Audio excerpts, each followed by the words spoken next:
지난 주일에 주일 일부 예배를 마치고 성도들과 인사를 나누는데 우리 송경은 형제님께서 인사를 하시고 저에게 뭔가를 건네셨습니다.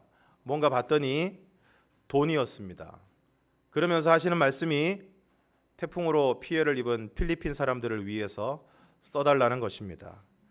송경은 형제님은 몸이 불편하신 어머님과 함께 사시면서 폐지를 수집해서 생활을 하십니다. 그런데 주일에 그렇게 헌금을 하신 것입니다. 오늘 예수님께서 큰 무리를 보시고 그들을 가르치십니다. 그런데 때가 저물어 갑니다. 그러자 제자들이 예수님께 나와 이야기합니다. 예수님, 이곳은 빈들이고 날이 저물어 갑니다. 사람들을 보내어서 가까운 마을이나 동네에 가서 각자 먹을 것을 사 먹게 하시지요. 여기서 날이 저물어 간다는 것은 저녁 먹을 때가 되어 간다는 것입니다.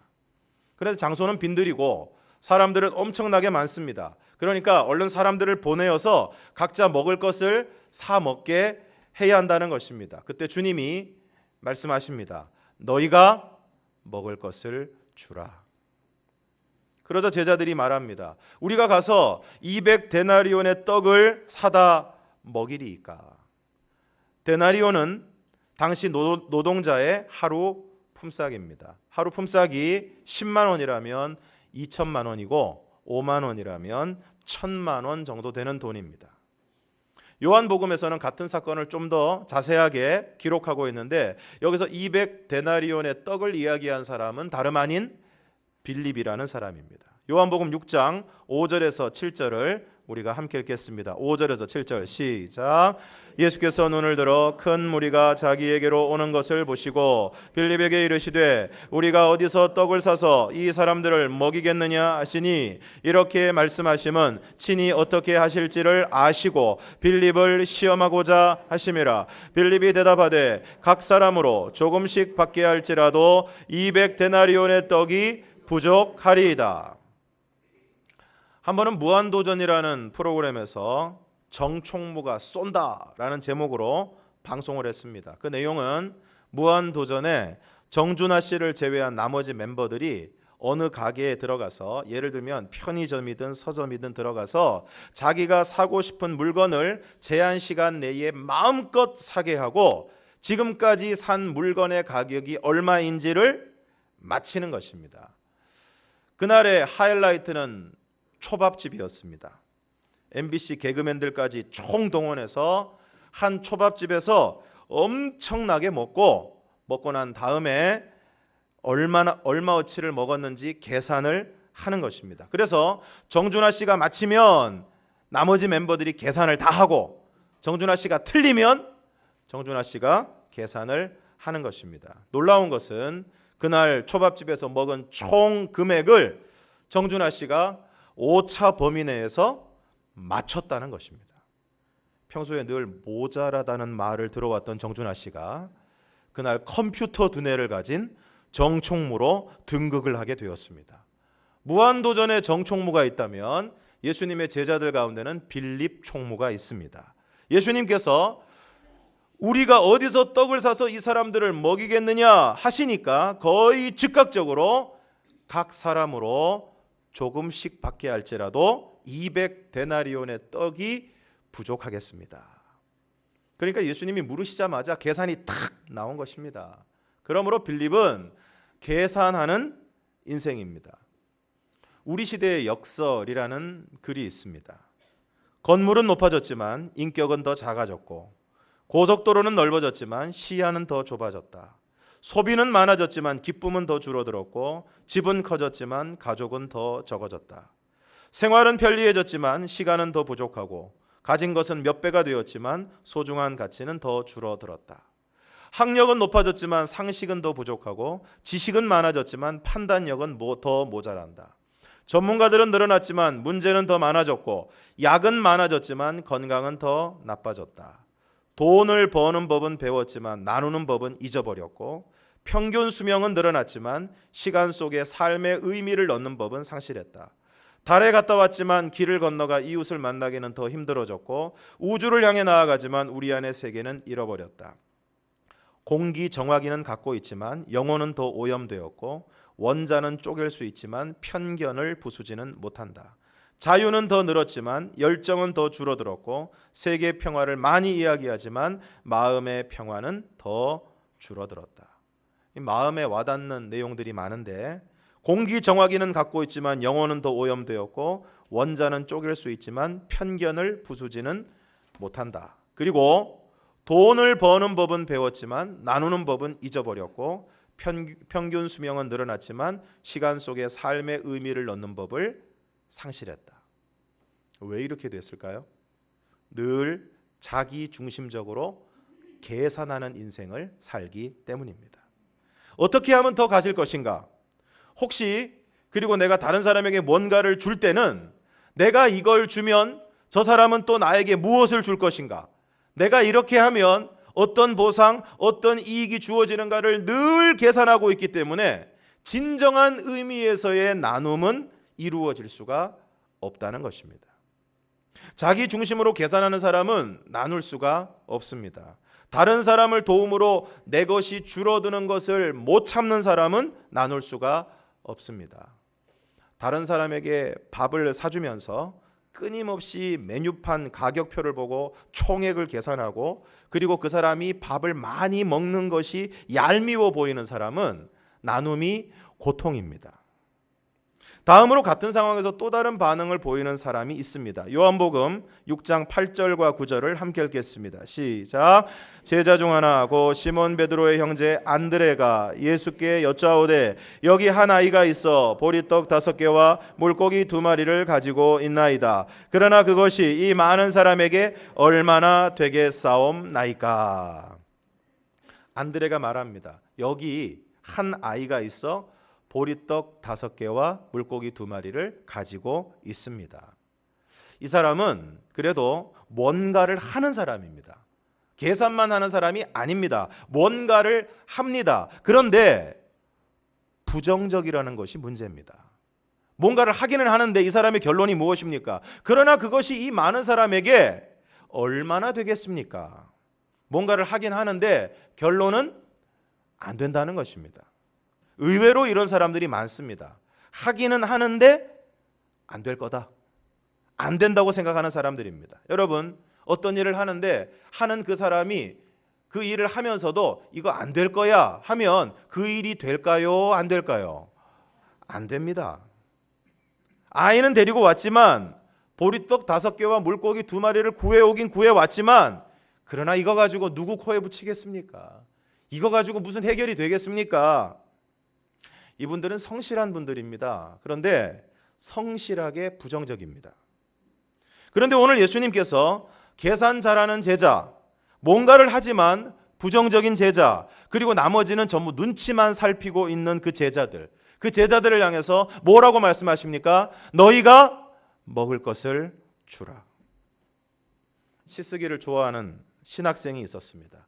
어느 날 학교에 가니까 학교 수업이 휴강이 됐습니다. 잘 됐다. 평소 어디론가 떠나기를 좋아하는 그는 잘 됐다 싶어서 경춘선을 탈 요랑으로 청량리역으로 나갔습니다. 춘천행 열차표를 예매하고 출발 시간에 맞춰서 역 광장을 막 가로질러서 부지런히 걸어가고 있는데 걸어가는 중에 자기 앞 한 5m 정도에 힘겹게 걸어가던 할아버지가 갑자기 푹 꼬꾸라졌습니다. 순간적으로 그의 마음에 저 할아버지를 잡아드릴까? 그냥 갈까? 고민을 했는데 할아버지 일으켜 세우고 어쩌고 저쩌고 하다 보면 기차도 놓치고 하루 일정이 망가지는 게 싫어서 그냥 못 본 채 하고 지나쳐서 갔습니다.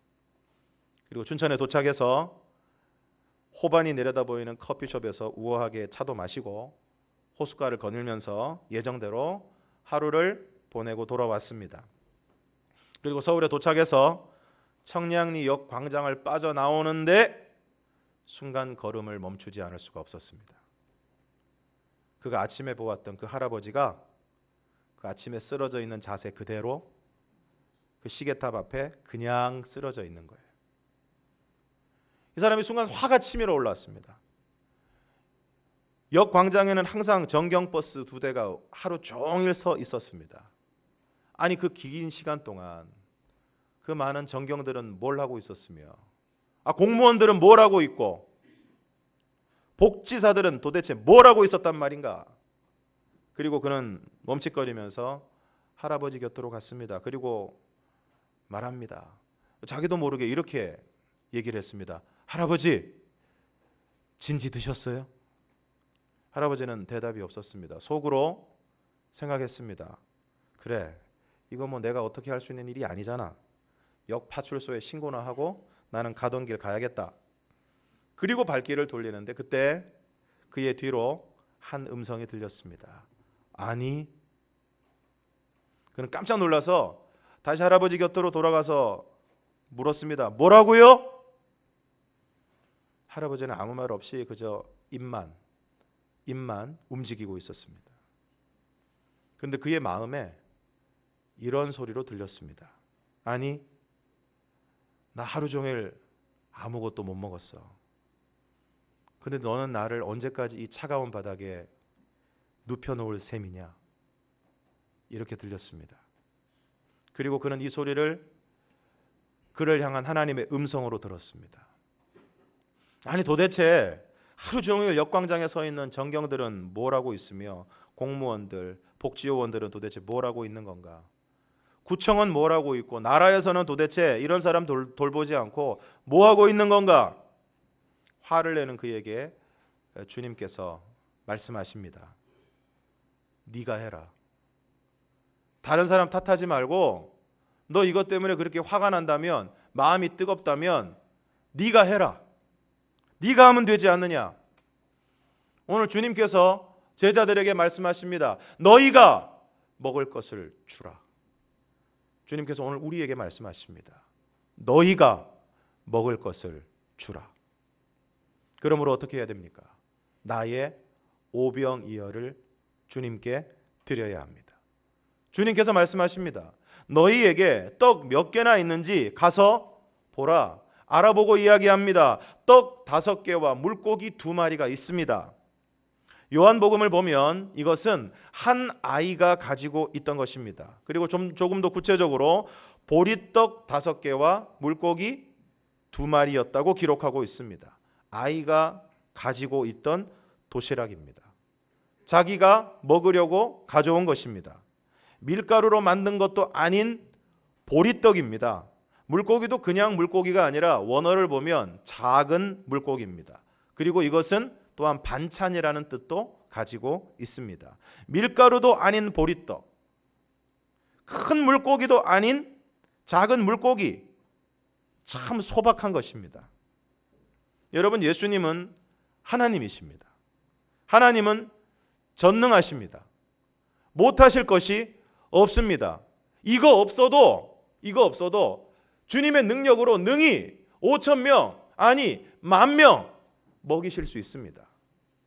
그런데 주님은 오늘 우리의 작은 헌신을 통해서, 우리의 작은 드림을 통해서 일하기를 기뻐하십니다.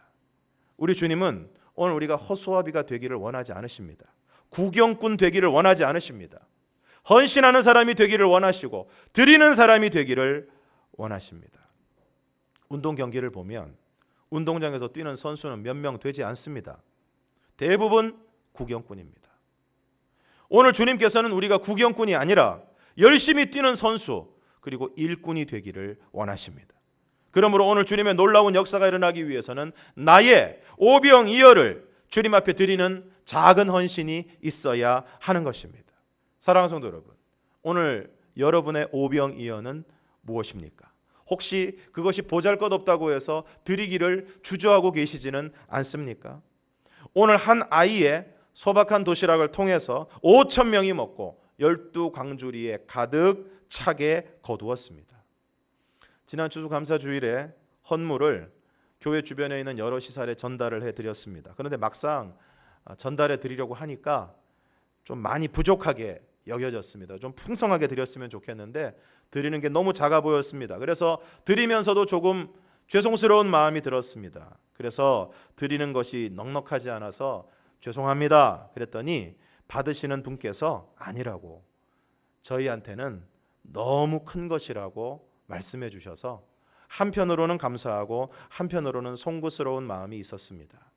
만약 그 아이가 예수님의 제자들이 사람들 사이를 지나다니면서 혹시 먹을 거 가져오신 분 없나요? 하면서 찾으러 다닐 때 도시락을 뱃속으로 숨기고 시침이 뚝 떼고 있다가 돌아 앉아서 그것을 먹었다면 어떻게 됐을까요?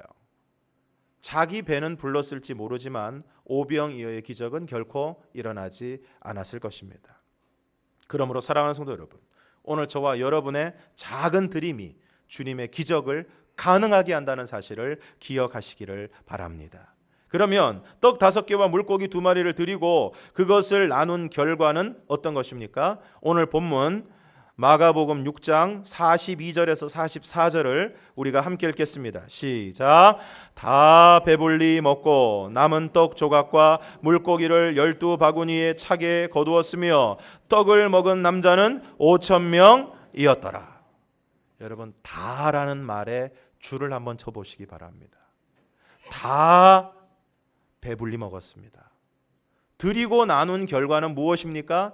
다 배불리 먹었습니다. 나 혼자 배불리 먹고 그리고 너무 먹어서 또 헬스클럽 다니는데 우리 주변에 제대로 먹지 못하는 사람들이 있다면, 기본적인 생활에 어려움을 겪는 사람들이 있다면 과연 행복하겠습니까?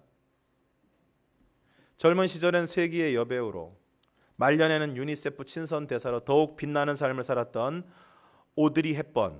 오드리 헵번이 그의 아들에게 들려준 시가 있습니다. 매력적인 입술이 되기 위해서는 친절하고 따뜻한 말들을 할 줄 알아야 한다. 입술에다가 너무 빨간 것만 바르지 마시고 매력적인 입술이 되기 위해서는 친절하고 따뜻한 말들을 할 줄 알아야 된다. 사랑스러운 눈빛이 되기 위해서는 사람들에게서 장점을 보라. 날씬하고 매력적인 몸매가 되고 싶다면 당신의 음식을 배고픈 이들과 나눠라. 기억하라. 만약 당신이 도움이 필요하다면 오히려 다른 사람을 도우라. 그것을 통해서 당신은 진정한 도움을 얻게 될 것이다. 당신이 좀 더 컸을 때 당신은 당신이 2손을 가졌다는 것을 알게 된다. 하나는 당신 자신을 도와줄 수 있는 손이며 다른 하나는 다른 사람을 도와줄 수 있는 손이라는 것을.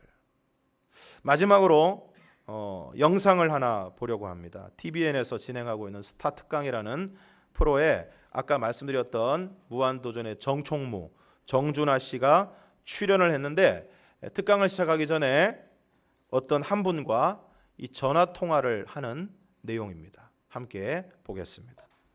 여보세요? 안녕하세요, 정준하 씨. 예, 누구세요? 저는 이라고 합니다. 예? 이라고 합니다. 이씨? 이씨요? 네. 모르는 정준하 씨는 저를 모르시지만 저는 정준하 씨를 알고 있습니다. 예. 야, 이 전화는 불안한데요? 아니, 불안해요. 저기 이상합니다. 예, 모르세요? 네. 잘 모르시죠? 자, 어떤 사연? 네, 제가 몇 년 전 저희 오빠가 많이 아파서 오랫동안 병원 생활을 한 적이 있어요. 네. 이렇게 오랜 병원 생활 때문에 가족이 많이 힘들 때였는데 병원 측에서 후원금이 있을 예정이라고 이렇게 나중에 알게 되었는데, 정준하 씨가 기부하신 돈이 저희 오빠한테 돌아오게 됐어요. 네. 그래서 꼭 감사하다는 말씀을 드리고 싶었는데 오늘에서야 이런 기회가 생겼어요. 네. 네, 그래서 연결이 이렇게 됐습니다. 감사합니다. 지금 오빠는 네. 그러면? 네, 오빠는 지금 하늘나라 가 있어요. 아유. 그래서 정준하 씨 어떡해요. 저 이제서야 감사하다는 말씀을 드리는 것 같아요. 지금 정준하 씨가 지금 말을 잊지 못하고 계셔서 제가 좀 대신 좀 몇 가지 여쭤볼게요. 네. 오빠께서는 그러면 지금 하늘나라에 가셨고. 네. 예, 굉장히 호전이 됐었는데 네. 아무래도 오랜 시간 동안 아프다 보니까 좋아졌다가 나빠졌다를 하는 경우가 굉장히 많아요. 아, 그래서 결국에는 하늘로 갔는데, 아무리 형편이 좋은 사람도 가족이 누군가가 아프면 굉장히 고생을 많이 해요. 네. 정말 힘들 때, 저희 가족이 정말 힘들 때, 정준하 씨의 그런 선행이 굉장히 큰 도움이 됐었어요. 저희 부모님도 정준하 씨한테 꼭 감사하다는 말을 전하고 싶어 하세요. 근데 이런 기회가 주어지셔서 너무너무 감사드려요.